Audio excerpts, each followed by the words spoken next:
మాకు అప్పుడు పూజా విధానం తెలియదు. మేము చిన్న ఒక పుస్తకం పట్టుకొని అందులో శరణు ఘోష తర్వాత మిగతా విషయాలని చిన్నగా చదివేవాళ్ళం.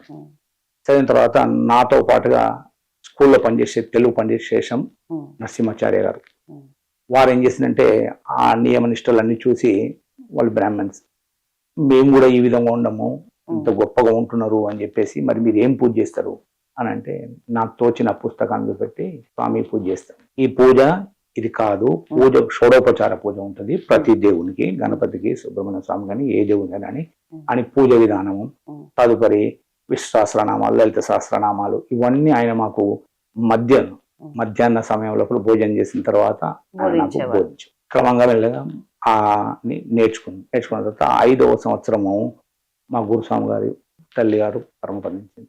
అప్పుడు పూజ చేయాలి అనే ఒక స్థితి వచ్చింది.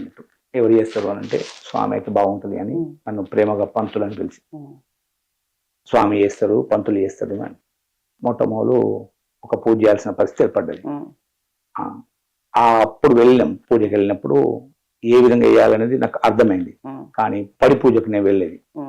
పడి పూజకు వెళ్ళేటప్పుడు పడి పూజ అనేది ఎట్లా చేస్తారు అనేది అప్పుడు మనకు అర్థం కాలేదు. మా ఊరు అంటే చెప్పిన తెలుగు పండిట్ గారు ఏం చెప్పారంటే, మామూలుగా పూజ విధానం చెప్పారు.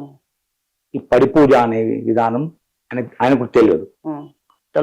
ఇంకా అప్పుడు స్వామి దగ్గరికి వచ్చి సాయంత్రం, స్వామి నువ్వు ఏ విధానం చెప్తే ఆ విధానాన్ని నేను అవలంబిస్తాను అని చెప్పేసి స్వామికి ప్రార్థన చేసుకొని మొక్కి, స్వామి చెప్పిన విధానాన్ని, ఆ పడి పూజ విధానాన్ని నా మనసు లోపల ఇప్పటికదే అయ్యప్ప స్వామి చెప్పిండనే నా భావన, దాన్ని సిస్టంగా రాసుకొని ఆ రోజు సాయంత్రం పూజకు వెళ్ళింది.